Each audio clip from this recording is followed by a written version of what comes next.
अस्सलाम वालेकुम स्टूडेंट्स। आज का लेक्चर बिलखुसूस उन स्टूडेंट्स के लिए है जो आईकॉम से रिलेटेड हैं, यानी पार्ट सेकंड ईयर के स्टूडेंट्स के लिए ये लेक्चर बहुत ही फ़ायदेमंद होने जा रहा है।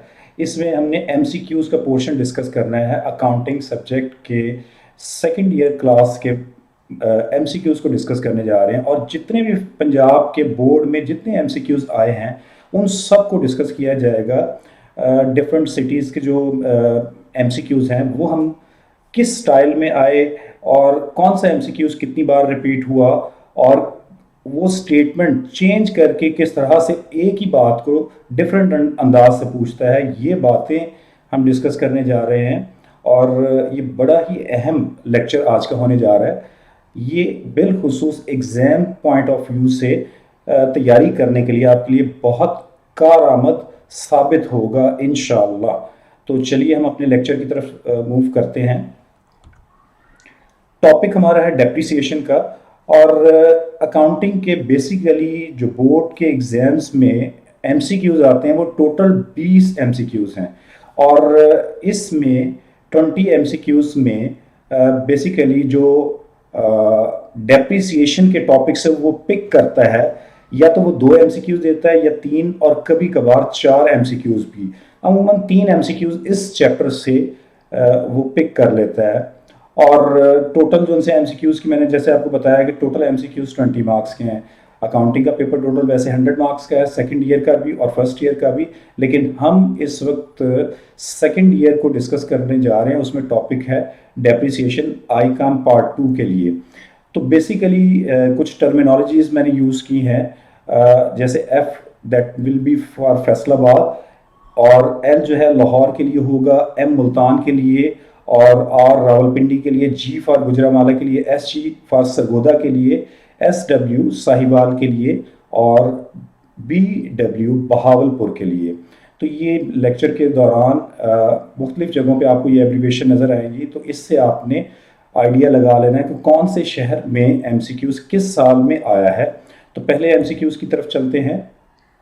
डेप्रिसिएशन मीन्स, डेप्रिसिएशन का मतलब है, अब ये यहाँ पर साथ ही मेंशन कर दिया है, ये मैं नेक्स्ट आगे एमसीक्यूज़ में रिपीट नहीं करूँगा बात। इसको यहाँ पर ही आप समझ लिए कि फैसलाबाद में 12 में और लाहौर में 17 में, 2017 में ये एमसीक्यू आया है, और फैसलाबाद में 2012 में ये एमसीक्यू आया है। और ज़रूरी नहीं, बाज़ दफ़ा इस तरह से भी होता है 8-8 साल, 9 साल, 10 साल के बाद भी एमसीक्यू रिपीट हो जाता है, वो सेम आ जाता है।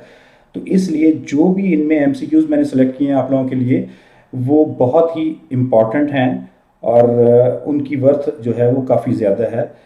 तो जहाँ पे भी अगर कोई आपको मसला हो, प्रॉब्लम हो, तो आप इसको कमेंट सेक्शन में बाद में पूछ सकते हैं। तो पहला एमसीक्यू है, depreciation means increase in the value of asset. क्या डेप्रिसिएशन का मतलब है कि एसेट की वैल्यू में इजाफा होना? बिल्कुल नहीं। No change in the value of asset, क्या एसेट की वैल्यू में कोई तब्दीली नहीं आती? बिल्कुल, ये भी गलत है। तो ये पहली दोनों ऑप्शन जो है अभी तक के रॉन्ग है। तीसरी ऑप्शन है सी ऑप्शन, कंटिन्यूस डिक्रीज, मुसलसल कमी। Yes, that is a correct option, और ये आंसर इसका बिल्कुल ठीक है। लास्ट ऑप्शन वो कहता है decrease in the value of asset. क्या एसेट की वैल्यू में कुछ वक्फे के बाद कमी होती है? ये भी गलत है। तो डेप्रिसिएशन का मतलब है कमी होना एसेट में, बट एक मुतवातर मुसलसल कमी, उसे हम डेप्रिसिएशन कहते हैं। नेक्स्ट एमसीक्यू की तरफ चलते हैं। अच्छा, इसी तरह से ये एमसीक्यू एक और स्टाइल में भी पूछा गया है। कहता है depreciation mean in the value of asset. Faisalabad में 19 में 2019 में ये पूछा गया। कहता है increase in the value of asset, क्या एसेट में इजाफा? नहीं। No change in the value of asset, B option, बिल्कुल ये भी गलत है। और कंटिन्यूस डिक्रीज, यस, ये ठीक है। This option is correct. और लास्ट ऑप्शन है decrease in value of asset in interval, यानी क्या वक्फे से उसमें कमी होती है? नहीं, उसमें मुतवातर कमी होती है। तो ऑप्शन सी, दोनों तरफ ये ऑप्शन सी करेक्ट है। नेक्स्ट एमसीक्यू की तरफ आते हैं। कहता है gradual decrease in the value of an asset is called. मुतवातर कमी को क्या कहते हैं। उसी तरह एक और स्टेटमेंट, ये दो स्टेटमेंट दी हुई हैं, यानी कभी पेपर में इस तरह से ये पहली स्टेटमेंट, कभी ये भी उसने लिखी है, और कभी वो इसको इस तरह से भी पूछ लेता है। द ग्रेजुअल सेकंड जो सी स्टेटमेंट है, the gradual decrease in the value of fix asset due to its use in business is called. तो क्या पहला ऑप्शन है depreciation? Yes, first option depreciation correct है। मुतवातर एसेट की कीमत में कमी या उसको यूज करने से उसकी कीमत में मुतवातर कमी को डेप्रिसिएशन कहते हैं। क्या उसे एक्सीडेंट कहते हैं? रॉन्ग। क्या उसे फ्लक्चुएशन? फ्लक्चुएशन की मीनिंग जरा समझ लीजिए। फ्लक्चुएशन में उतार चढ़ाव, यानी अप भी हो सकता है और डाउन भी। तो डेप्रिसिएशन में अप कभी नहीं है, डेप्रिसिएशन में कमी ही होगी, और वो मुतवातर कंटिन्यूस डिक्रीज हो या ग्रेजुअल डिक्रीज लिखा हो, एक ही बात है। तो फ्लक्चुएशन का ऑप्शन जो है ये भी गलत है। ऑब्सोलिसेंस, ऑब्सोलीट, यानी कि कोई नई टेक्नोलॉजी आने की वजह से पिछली जो हमारी टेक्नोलॉजी है वो ऑब्सोलीट हो जाए, नाकारा हो जाए, यूज में ना रहे, उसे ऑब्सोलिसेंस कहते हैं। तो ये ऑप्शन भी डेप्रिसिएशन यानी मुतवातर कमी के लिए नहीं है, ये भी गलत ऑप्शन है। नेक्स्ट एमसीक्यू में कहता है, ये तीन तरह से स्टेटमेंट पेपर में आई है, और ये देखिए कि उसने किस तरह से इसको पूछा है। डेप्रिसिएशन इज कॉल्ड, फिर है depreciation can be treated as, फिर कहता है for the business depreciation is. ये तीनों तरह से बात पूछी गई है, बट ये कितनी दफा बोर्ड में आई है, ये आप इस एमसीक्यू की अहमियत का अंदाजा लगा सकते हैं। तो डेप्रिसिएशन को क्या कहेंगे, या डेप्रिसिएशन को क्या ट्रीट करेंगे, या बिजनेस के लिए डेप्रिसिएशन क्या है, आया एक्सपेंस है? Yes, that is the correct option. तो खर्चा है, एक्सपेंस है, डेप्रिसिएशन हमारे बिजनेस के लिए एक्सपेंस है। क्या ये इनकम है? बिल्कुल गलत। क्या ये लायबिलिटी है? रॉन्ग। क्या ये एसेट है? तो ये भी गलत। तो पहला option expense, depreciation is an expense for the business, तो ये करेक्ट ऑप्शन है। नेक्स्ट एमसीक्यू देखिए, ये दो तरह से स्टेटमेंट आई है। Depreciation of machinery will be debited to, अगर डेप्रिसिएशन मशीनरी की हो तो हम किसको डेबिट करेंगे। या उसने पूछा है कि depreciation of plant will be debited to. एक दफा उसने पूछा है कि मशीनरी को अगर डेबिट किया जाए, मशीनरी की डेप्रिसिएशन हो तो फिर हम किसको डेबिट करेंगे, और प्लांट की डेप्रिसिएशन अगर हो तो फिर हम किसको डेबिट करेंगे। ऑप्शन में है machinery account, depreciation account, cash account, और नन ऑफ दीज। यहाँ पे ये देखिए कि डी ऑप्शन में मैंने चॉइसेस लिखी हैं। एक दफा नन ऑफ दीज आया है, एक दफा प्रॉफिट एंड लॉस अकाउंट आया है, और एक दफा रिजर्व अकाउंट आया है। यानी ये तीन डी ऑप्शन में मुख्तलिफ पेपर्स में कभी नन ऑफ दीज लिखा हुआ आ रहा है, कभी प्रॉफिट एंड लॉस अकाउंट लिखा आया है, और कभी रिजर्व अकाउंट लिखा आया है। तो अगर वो मशीनरी का कहे, किसी एसेट का नाम दे दे, फर्नीचर कह दे, या बिल्डिंग का कह दे, या ट्रक कह दे, कोई भी एसेट हो, तो कहता है अगर हम उसकी डेप्रिसिएशन को चार्ज करते हैं तो हम किसको डेबिट करेंगे। तो क्या पहला ऑप्शन मशीनरी? बिल्कुल नहीं।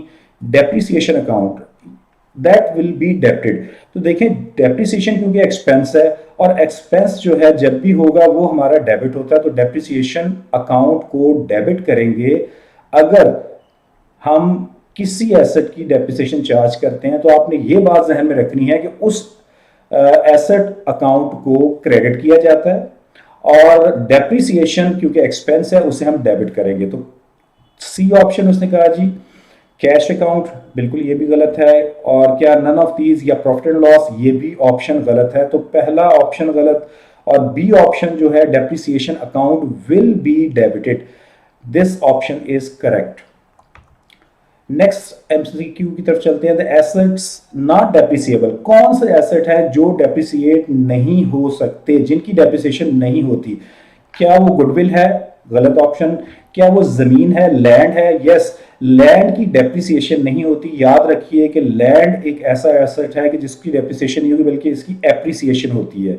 क्या पेटेंट्स की डेप्रिसिएशन होगी? ये भी गलत है। ऑल ऑफ दीज, तो ये ऑप्शन भी रॉन्ग है।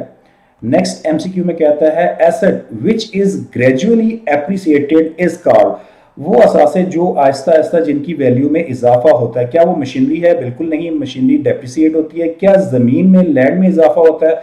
यस, लैंड में आहिस्ता आहिस्ता उसमें इजाफा होता जाता है। ये option B option is a correct option. Land में इजाफा होता है, एप्रिसिएशन होती है। बिल्डिंग में रॉन्ग, इसमें भी डिक्रीज होता है, यानी डेप्रिसिएशन होती है। मोटर कार, ये भी रॉन्ग ऑप्शन है।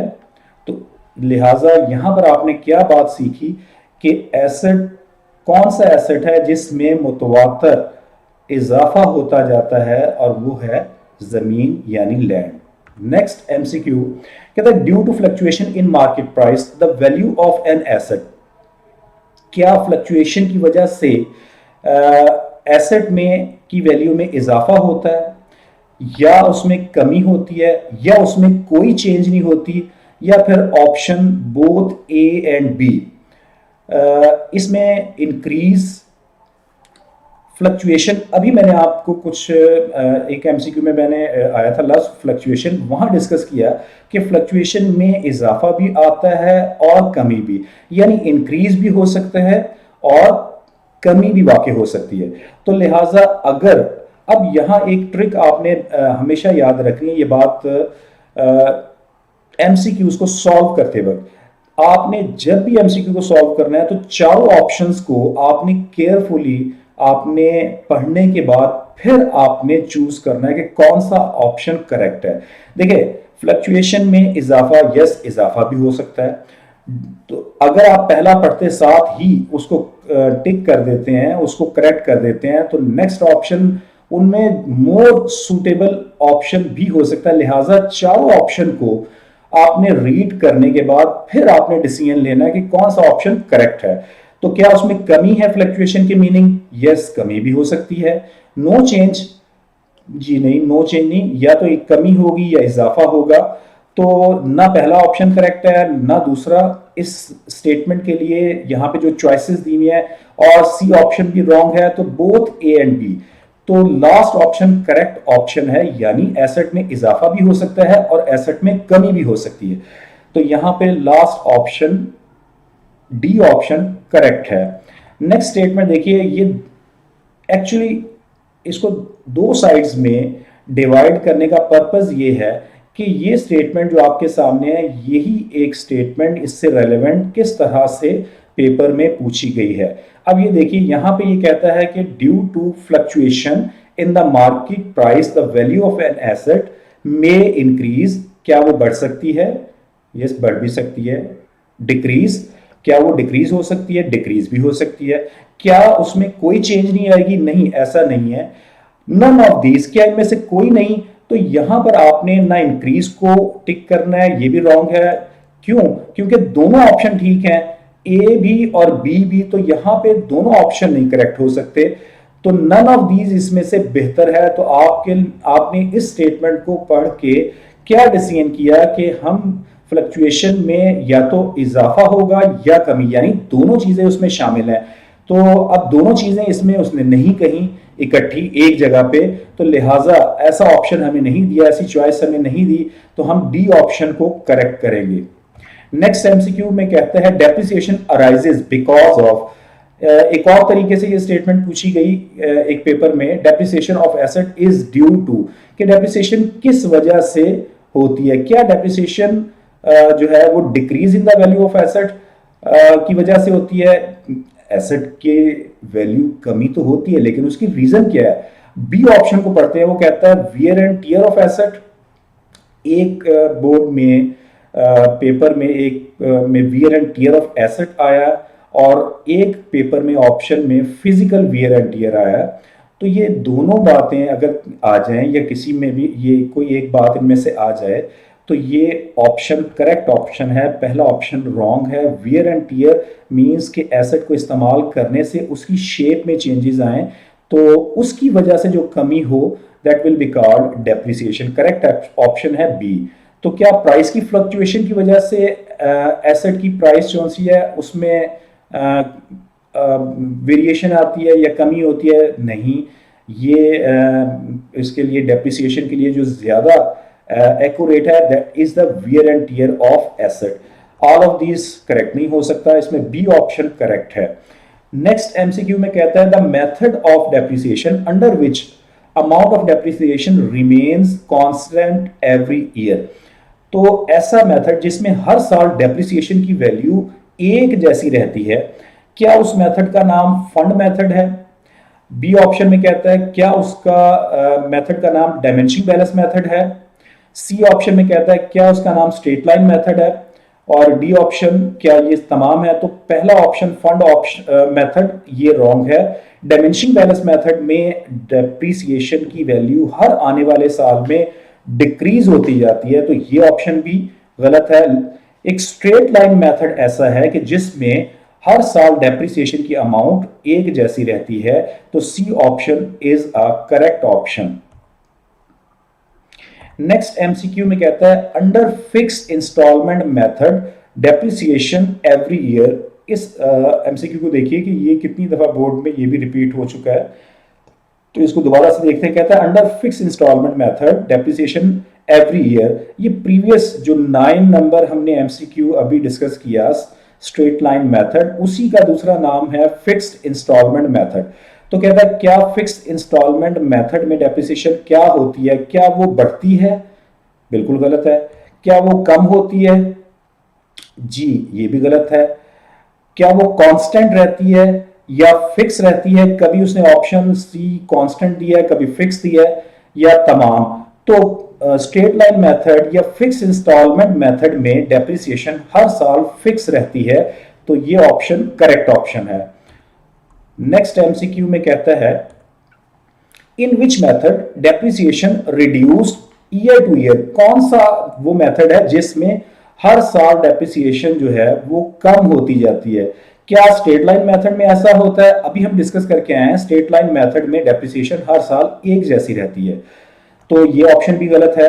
क्या ओरिजिनल कॉस्ट मेथड में डेप्रिसिएशन कम होती है?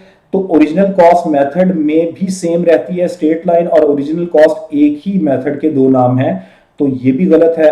क्या डायमेंशन बैलेंस मेथड में डेप्रिसिएशन डिक्रीज होती है हर साल? Yes, that is the correct option, और लास्ट ऑप्शन भी रॉन्ग है। नेक्स्ट एमसीक्यू की तरफ चलते हैं। अब यही ऑप्शन यही एमसीक्यू एक और तरह से भी उसने पूछा है in dimension balance method depreciation option में increase every year, decrease every year, या रिमेन्स कांस्टेंट। अब यहां पर देखें कि उसने मेथड का नाम नीचे ऑप्शंस में दिया और स्टेटमेंट में इधर इस तरफ उसने स्टेटमेंट में मेथड का नाम देकर पूछ लिया कि कौन से मेथड में डेप्रिसिएशन जो है डायमेंशन बैलेंस मेथड में डेप्रिसिएशन क्या होती है, यानी कम होती है या बढ़ती है या सेम रहती है। तो इसमें हमने जो डिस्कस किया है उसके लिहाज से डायमेंशन बैलेंस मेथड में डेप्रिसिएशन की वैल्यू मुतवातर कम होती जाती है। ए ऑप्शन रॉन्ग है। B option is a correct option, और सी ऑप्शन भी रॉन्ग है क्योंकि ये अप्लाई होता है स्ट्रेट लाइन मेथड पे। तो इसको सम अप कर लेते हैं इस एमसीक्यू को। डेप्रिसिएशन की वैल्यू डायमेंशन बैलेंस मेथड में हर आने वाले साल में कम होती जाती है, और स्ट्रेट लाइन मेथड में डेप्रिसिएशन की वैल्यू उसकी अमाउंट हर साल एक जैसी रहती है। नेक्स्ट एमसीक्यू में कहता है under dimension balance method depreciation is calculated on. क्या डेप्रिसिएशन जो है डायमेंशन बैलेंस मेथड में किस वैल्यू पर कैलकुलेट करते हैं? क्या ओरिजिनल कॉस्ट वैल्यू पर करते हैं? गलत है ऑप्शन। क्या रिटर्न डाउन वैल्यू या बुक वैल्यू पर कैलकुलेट करते हैं? तो ये ऑप्शन ठीक है, यानी जो हमारे पास बैलेंस बच जाता है, जो हमारी बुक्स में एसेट की वैल्यू रह जाती है, डेप्रिसिएशन माइनस करने के बाद उस पे डेप्रिसिएशन चार्ज की जाती है। तो B option is a correct option. Scrap value wrong option है, मार्केट वैल्यू भी गलत है ऑप्शन। तो B option written down value एक बोर्ड में लिखा है और एक जगह पर ये बुक वैल्यू लिखा है, तो दोनों ऑप्शन में से कोई आ जाए वो करेक्ट ऑप्शन होगा। उसके बाद नेक्स्ट एमसीक्यू में कहता है depreciation calculated in fix installment method on. तो प्रीवियस में डायमेंशन से बैलेंस मेथड से पूछा, इस एमसीक्यू में वो कहता है कि फिक्स इंस्टॉलमेंट मेथड में डेप्रिसिएशन किस पर कैलकुलेट की जाएगी? क्या ओरिजिनल कॉस्ट यानी जिस प्राइस पर हमने एसेट खरीदा उस पर चार्ज करेंगे? Yes, that is a correct option. पहला ऑप्शन ही करेक्ट है। तो जो उसकी असल प्राइस है हर साल डेप्रिसिएशन उसी वैल्यू पर कैलकुलेट की जाएगी। बाकी तीनों ऑप्शन जो हैं वो रॉन्ग ऑप्शन है। तो ये अब डिफरेंस इसको भी जहन में रखिएगा। पहले हमने एक बात डिस्कस की कि डेप्रिसिएशन की वैल्यू किस मेथड में कांस्टेंट या फिक्स रहती है, वो स्ट्रेट लाइन मेथड में सेम रहती है या ओरिजिनल कॉस्ट मेथड में या फिक्स इंस्टॉलमेंट मेथड में डेप्रिसिएशन की वैल्यू हर साल सेम रहती है। और डायमेंशनिंग बैलेंस मेथड में डेप्रिसिएशन की वैल्यू जो है वो डिक्रीज होती जाती है, हर आने वाले साल में कम होती जाएगी। और इसी तरह से एक और बात जो हमने अभी 12 और 13 एमसीक्यू में डिस्कस की कि डेप्रिसिएशन डायमेंशनिंग बैलेंस मेथड में किस पर कैलकुलेट की जाती है, तो वो रिटन डाउन वैल्यू या बुक वैल्यू पर कैलकुलेट की जाती है। और फिक्स इंस्टॉलमेंट मेथड में या ओरिजिनल कॉस्ट मेथड में हर साल depreciation original cost per asset की कैलकुलेट की जाती है। नेक्स्ट एमसीक्यू देखते हैं, ये फैसलाबाद बोर्ड पे 2 दफा आ चुका है। Original cost method is also called, original cost method का और एक नाम क्या है? क्या स्ट्रेट लाइन मेथड कहेंगे? Yes, that is the other name. Original cost method का स्ट्रेट लाइन मेथड है। क्या उसे रिड्यूसिंग मेथड कहेंगे या डायमेंशनिंग? बिल्कुल गलत। डिजिट मेथड ये भी नहीं। तो straight line method original cost method का एक और नाम है, दूसरा नाम भी है। पेपर में एग्जाम्स में कभी वो ओरिजिनल कॉस्ट का लफ्ज इस्तेमाल कर लेता है, कभी स्ट्रेट लाइन का, कभी फिक्स इंस्टॉलमेंट मेथड। तो नेक्स्ट एमसीक्यू में कहता है another name of dimensioning balance method of depreciation. Dimensioning balance method का दूसरा नाम क्या है?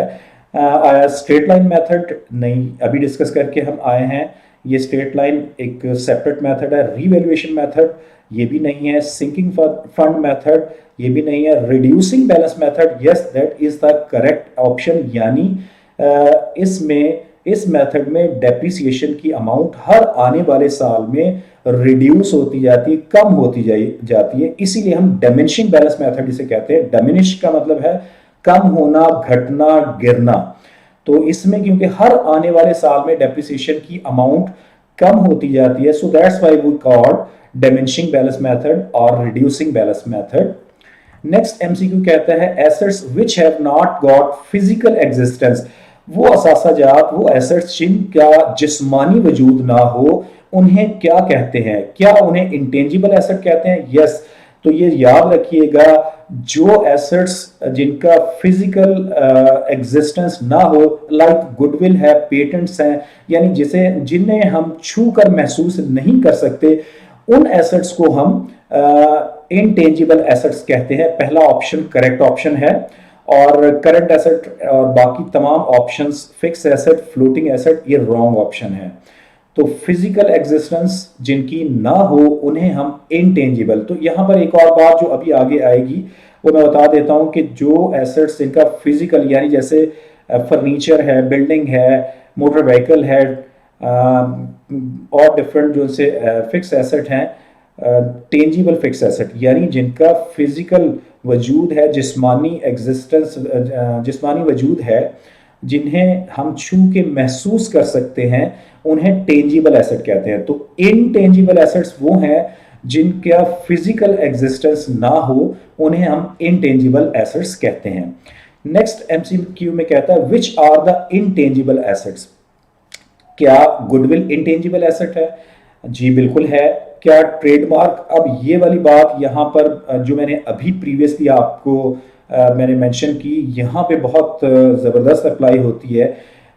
इनटेंजिबल एसेट में गुडविल भी है। तो जैसे स्टूडेंट ने पहला ऑप्शन पढ़ा और उसको फौरन टिक कर दिया, नेक्स्ट ऑप्शन उसने नहीं पढ़े, तो यहाँ पे वो फिर उसका ये एमसीक्यू इस तरह का, इस टाइप का वो गलत हो जाएगा। क्योंकि जो नेक्स्ट ऑप्शन है बी, वो भी करेक्ट है, सी ऑप्शन भी करेक्ट है। अब मैं तीनों को इसलिए रॉन्ग इसको कर रहा हूं क्योंकि डी ऑप्शन में कहता है ऑल ऑफ दीज। तो एक्चुअली यानी ए बी सी तीनों ऑप्शन ठीक थे, उसने डी में जाके कहा कि क्या ऊपर वाले तीनों ठीक हैं?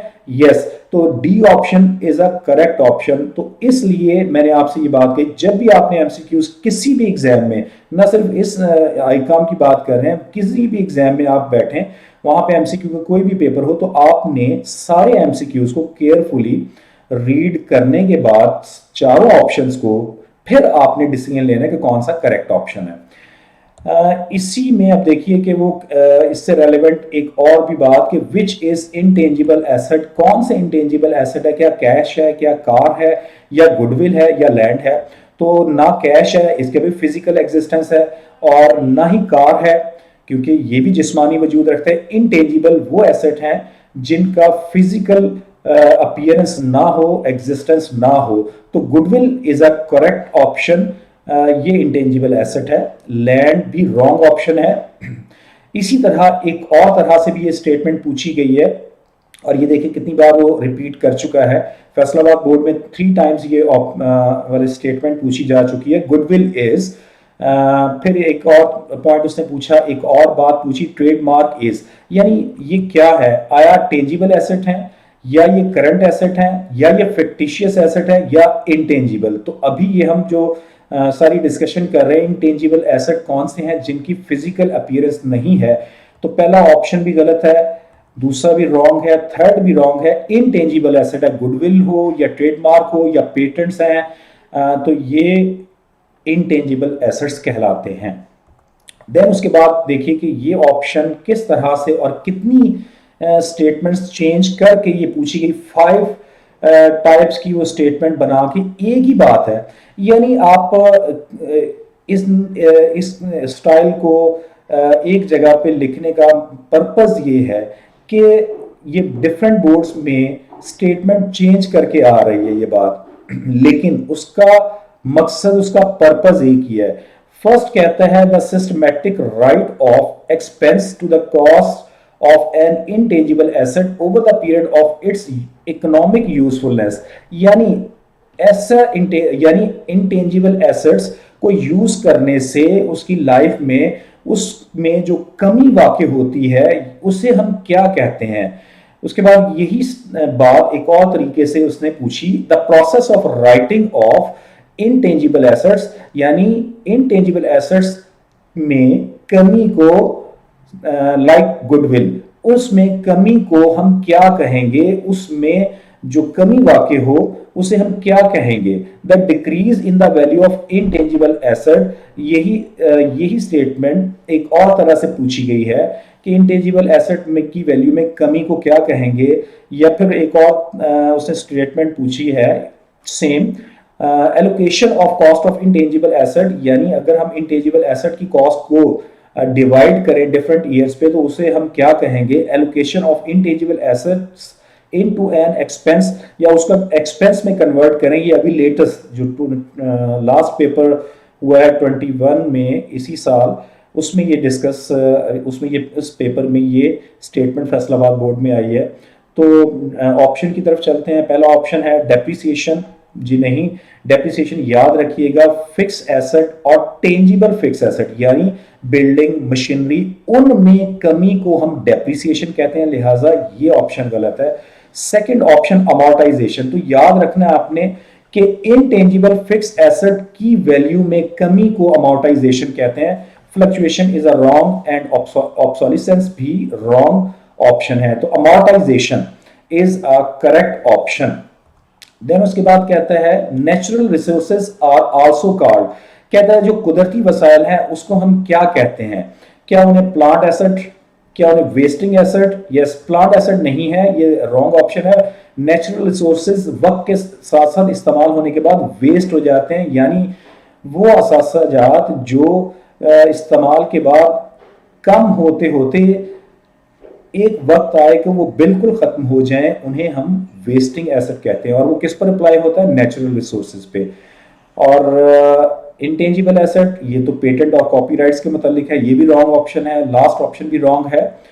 नेक्स्ट एमसीक्यू की तरफ आते हैं। कहता है जी depletion is calculated only on, कहता है डिप्लीशन किस में कैलकुलेट की जाती है। देखें अभी तक प्रीवियसली 2 बातें ऐसी डिस्कस की गई हैं। एक हमने डिस्कस किया कि डेप्रिसिएशन, डेप्रिसिएशन डिक्रीज है, okay. Fixed tangible fixed asset यानी बिल्डिंग, फर्नीचर, मशीनरी, प्लांट, इनमें ये टेंजिबल फिक्स एसेट हैं, इनमें कमी को डेप्रिसिएशन कहते हैं। Goodwill, patent rights, copyrights, trademark, ये इनटेंजिबल फिक्स एसेट है, इनमें कमी को हम अमॉर्टाइजेशन कहते हैं। और नेचुरल रिसोर्सेज, कुदरती वसाइल को यूज करने से उनमें कमी को हम डिप्लीशन कहते हैं। ये 3 वर्ड्स आप लोगों ने याद रखने इस टॉपिक में, एक डेप्रिसिएशन का वर्ड, एक अमॉर्टाइजेशन और एक डिप्लीशन। तो डिप्लीशन किसके लिए है? नेचुरल रिसोर्सेज के लिए। तो पहला ऑप्शन है फॉरेस्ट, तो forest is a correct option. तो depletion is calculated only on forest. Truck भी रॉन्ग ऑप्शन, मशीनरी भी रॉन्ग है, फर्नीचर भी रॉन्ग है। तो पहला ऑप्शन फॉरेस्ट आ जाए, माइंस आ जाए, तो ये करेक्ट ऑप्शन होंगे। इसी तरह इससे रेलेवेंट एक एमसीक्यू किस तरह से उसने स्टेटमेंट पूछी, कहता है the process of मयरिंग and recording the exhaustion of natural resources. कहता है जी कुदरती वसाइल में कमी को, उनके खत्म होने को हम क्या कहते हैं, उसकी मयर करने को हम क्या कहते हैं। The decrease in the value of mines quarries etcetera is term as. और कहता है कुदरती वसाइल जैसे ये कुएं हैं, इनमें कमी को हम क्या कहते हैं, क्या डिप्लीशन कहते हैं। यस, अभी यही डिस्कस किया है हमने, इसे हम डिप्लीशन कहते हैं, that is the correct option. क्या अमोर्टाइजेशन कहते हैं, fluctuation, depreciation. B C D तीनों ऑप्शन रॉन्ग है, पहला ऑप्शन करेक्ट ऑप्शन है। देन उसके बाद कहता है scrap value is also known. कहता है स्क्रैप वैल्यू को हम क्या कहते हैं, उसका और क्या नाम है। इज इट रेजिडुअल वैल्यू, जी ये भी ठीक है। ब्रेकअप वैल्यू, ये भी ठीक है। Both A and B, none of these. तो यहां पर फिर वही टेक्निक जो है वो आपको, जो आपको मैंने बताई है, वही आपने हर एमसीक्यू पे अप्लाई करनी है कि चारों ऑप्शन रीड करने के बाद फिर आपने डिसीजन लेना है। तो here is a C option is correct. तो रेजिडुअल वैल्यू भी इसका नाम है, ब्रेकअप वैल्यू भी स्क्रैप वाली वैल्यू का नाम है। इसके चार नाम है, अभी एक और नाम भी आ रहा है, उसको भी डिस्कस करते हैं। तो both A and B, C option is a correct option. एक और इसी से रेलेवेंट एमसीक्यू किस तरह से पूछा गया, कहता the value of an asset at the end of it's working life is called. कहता स्क्रैप वैल्यू। यहाँ पे मैं एक जरा डिस्कस कर दूं थोड़ा सी बात ये कि स्क्रैप वैल्यू किसे कहते हैं। बेसिकली किसी भी एसेट की इकोनॉमिक लाइफ यानी एस्टिमेटेड लाइफ, जितना अरसा वो हमें अर्निंग देता रहे, हमारे लिए बिजनेस के लिए फायदामंद रहे, उस जिंदगी को, उस लाइफ को हम कहते हैं एस्टिमेटेड लाइफ या वर्किंग लाइफ ऑफ एसेट। अब फॉर एग्जांपल एक एसेट है, वो 10 इयर्स हमें मालूम है कि अगर हम इसको इतना इस्तेमाल करें तो ये 10 साल तक हमें मदद देगा, हमारे बिजनेस में हेल्पफुल साबित होगा अर्निंग के लिए। तो आफ्टर 10 इयर्स वो एसेट जितने में फरोख्त हो, that value is called scrap value, residual value, breakup value. तो किसी एसेट की एस्टिमेटेड लाइफ या वर्किंग लाइफ के बाद वो एसेट मार्केट में जितने का सेल हो जाए या उसकी जितने की वैल्यू हो, उस वैल्यू को हम कहते हैं residual value, breakup value, salvage value, scrap value. तो यहां पर वो पूछता है, कहता है जी estimated value of fix asset at the end of its economic life is called. तो किसी एसेट की इकोनॉमिक लाइफ के बाद उसकी जो वैल्यू है उसे क्या कहेंगे, ओरिजिनल कॉस्ट कहेंगे, रॉन्ग ऑप्शन। बुक वैल्यू कहेंगे, ये भी रॉन्ग है। मार्केट वैल्यू कहेंगे, ये भी रॉन्ग है। तो scrap value, that will be called scrap value is a correct option.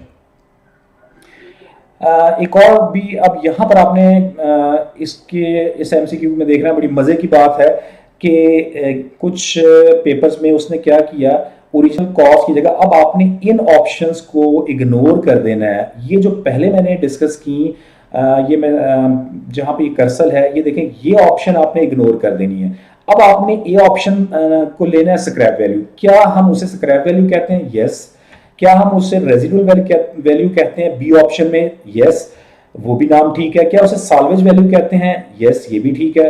All of these. तो ये एक पेपर में, एक या दो पेपर्स में उसने इस तरह से भी इसी बात को इस अंदाज से भी पूछा है। तो फिर वही बात कि आपने केयरफुली चारों ऑप्शन को पढ़ने के बाद फिर आपने करेक्ट ऑप्शन को सिलेक्ट करना है। नेक्स्ट एमसीक्यू की तरफ चलते हैं, बल्कि एक और, यस चलिए। Depreciation is deducted from. Depreciation किस में से माइनस की जाती है? जाहिर है डेप्रिसिएशन कैलकुलेट किस पे होती है? एसेट पे होती है, लिहाजा करेक्ट ऑप्शन एसेट है। एसेट में से ही माइनस करेंगे, लाइबिलिटी से लेस नहीं करेंगे, एक्सपेंस में से लेस नहीं करेंगे। हाँ, इनकम में से माइनस होता है प्रॉफिट एंड लॉस अकाउंट में, बट यहाँ पर जो मोर सूटेबल है वो एसेट, रेलेवेंट एसेट में से। अगर फर्ज करें फर्नीचर की डेप्रिसिएशन है तो उसे फर्नीचर में से लेस करेंगे बैलेंस शीट में जाके। अगर मशीनरी की डेप्रिसिएशन है तो मशीनरी में से लेस करेंगे। अगर बिल्डिंग की डेप्रिसिएशन है तो बिल्डिंग में से, रेलेवेंट एसेट में से उसे माइनस किया जाएगा। नेक्स्ट एमसीक्यू में आते हैं, तो करेक्ट ऑप्शन इसमें कहते हैं जी internal causes of depreciation are, अंदरूनी वजूहात इंटरनल काजेज डेप्रिसिएशन की कौन सी हैं? आया डिप्लीशन है या वियर एंड टीयर है? एक्चुअली डिप्लीशन भी इंटरनल काज है, वियर एंड टीयर भी इंटरनल काज है। तो ये दोनों ऑप्शन जो सी हैं वो डेप्रिसिएशन की इंटरनल काजेज हैं, लिहाजा option B, A and B is a correct option. Next MCQ में कहता है एक्सटर्नल काजेज ऑफ डेप्रिसिएशन, क्या लीकेज एक्सटर्नल काज है? रॉन्ग ऑप्शन है। क्या वियर एंड टियर? ये भी रॉन्ग है। इवेपोरेशन रॉन्ग है। ऑब्सोलिसेंस, यस, ऑब्सोलीट होना यानी नई वैरायटी नई टेक्नोलॉजी आने के बाद पुराना एसेट्स हमारे यूज में नहीं रहते या कम इस्तेमाल होते हैं, तो इसे हम कहते हैं ऑब्सोलीट होना। तो that is the external causes. Last option is a correct option जी। 25 एमसीक्यू में कहते हैं, ये तीन तरह से स्टेटमेंट आई है मुख्तलिफ बोर्ड्स में, depreciation is charge on assets which are. फिर पूछा गया एक पेपर में डेप्रिसिएशन इज चार्ज ऑन, और फैसलाबाद में ही लेटेस्ट इस दफा साल में पूछा गया डेप्रिसिएशन इज मेड ऑन। किस पर डेप्रिसिएशन कैलकुलेट की जाती है? तो मैंने अभी प्रीवियसली हमने डिस्कस किया कि टेंजिबल फिक्स एसेट पर डेप्रिसिएशन कैलकुलेट की जाती है।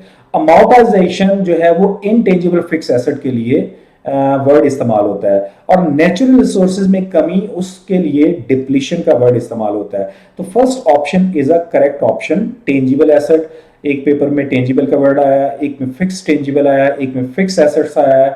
तो फर्स्ट ऑप्शन इनमें से कोई भी आ जाए तो पहला ऑप्शन करेक्ट है, और B, C and D are wrong options. 26 MCQ में कहता है which one of the tangible asset, कौन से टेंजिबल एसेट्स हैं? आया गुडविल टेंजिबल एसेट है, या ट्रेडमार्क है, कॉपीराइट है, या मशीनरी और इक्विपमेंट? तो गुडविल भी इनटेंजिबल है, टेंजिबल नहीं है। ट्रेडमार्क भी इनटेंजिबल है, कॉपीराइट भी इनटेंजिबल है, बट टेंजिबल एसेट मशीनरी और इक्विपमेंट है। पहले तीनों एसेट्स जो ऑप्शंस हैं वो इनटेंजिबल की एग्जांपल्स हैं, और टेंजिबल एसेट जो है वो मशीनरी है। एक पेपर में मशीनरी आया, एक में इक्विपमेंट आया। अगर वो उसको नाम चेंज कर देता, फर्नीचर आ जाए, वो भी टेंजिबल को ही होगा, तो उसे करेक्ट कर दीजिएगा। तो यहाँ पर डी ऑप्शन करेक्ट है जी। तो 27 में कहता है if assets book value is less than sale value it produce. इसका मीनिंग है कि आपके अगर एसेट की बुक्स में कीमत सेल वैल्यू से कम है, मतलब ये है कि आपने एक एसेट फॉर एग्जांपल 10,000 का सेल किया है और वो आपकी बुक्स के लिहाज से 8,000 का था, means book value is less than the sale value. तो ये कॉमन सी बात है, सिर्फ इसको समझने की जरूरत है। अगर फरोख्त करने वाली जो वैल्यू है, जिसने पे हमने एसेट फरोख्त किया है, वो वैल्यू ज्यादा है हमारी बुक वैल्यू से, तो डिफरेंस जो होगा that will be called profit. और इसी को रिवर्स कर लें, अगर वो इस तरह से पूछ ले कि एसेट की बुक वैल्यू ज्यादा है सेल वैल्यू से, तो फिर वो क्या होगा, the difference will be loss. ये भी लेटेस्ट फैसलाबाद के बोर्ड के पेपर में आया। तो correct option is a profit, loss wrong है, इंटरेस्ट भी नहीं है, नन ऑफ दीज। तो ये लास्ट तीनों ऑप्शन गलत हैं। आज के लेक्चर के लास्ट एमसीक्यू की तरफ आते हैं। कहता है depreciation of an asset should not exceed, depreciation की जो अमाउंट है वो नहीं बढ़नी चाहिए। कहता है जी टोटल अमाउंट, एक और पेपर में बल्कि फैसलाबाद के बोर्ड में ये 18 में 19 में कंजक्टिव 2 साल ये एमसीक्यू आ चुका है। टोटल अमाउंट ऑफ डेप्रिसिएशन कि जो भी अमाउंट डेप्रिसिएशन की बनती है टोटल ऑफ एन एसेट, किसी एसेट की, कैन नॉट एक्सीड, वो किससे ज्यादा नहीं होनी चाहिए, उसकी ओरिजिनल कॉस्ट से ज्यादा नहीं होनी चाहिए। रॉन्ग ऑप्शन डेप्रिसिएशन वैल्यू, यानी जितनी उसकी डेप्रिसिएशन वैल्यू बनती है उससे वो डेप्रिसिएशन की कुल अमाउंट वो उससे ज्यादा नहीं होनी चाहिए। या डेप्रिसिएबल वैल्यू, दूसरा ऑप्शन में 2 चॉइसेस हैं, यानी एक दफा पेपर में डेप्रिसिएशन वैल्यू आया और कभी डेप्रिसिएबल वैल्यू आया, तो ये दोनों में से कोई भी ऑप्शन आ जाए, B option is a correct option. Market price wrong, scrap value, this option is also wrong। तो उम्मीद है स्टूडेंट्स आपको आज के लेक्चर का मज़ा आया होगा और इस स्टाइल में आपको किसी बुक में भी आपको ये एमसीक्यूज़ इस स्टाइल से नहीं मिलेंगे कि एक जैसी मिलती-जुलती स्टेटमेंट्स को मैंने एक जगह पे रखा है ताकि आपको समझने में और उसको अगर वो एक ही बात को डिफरेंट अंदाज से पूछ ले तो आप फॉलो कर जाएं कि ये बात एक ही है लेकिन उसने उसको किसी और अंदाज से पूछा है। और आज के लेक्चर में एक और अहम बात ये है कि जितनी भी आपने ऑप्शंस रीड की हैं, एमसीक्यूज़ जितने भी आपके चारों ऑप्शन हैं आपने उनको चारों को पहले केयरफुली रीड आउट करना है, देन उसके बाद फिर डिसीजन लेना है कि कौन सा ऑप्शन करेक्ट ऑप्शन है। अपना ख्याल रखिएगा। अल्लाह हाफिज़।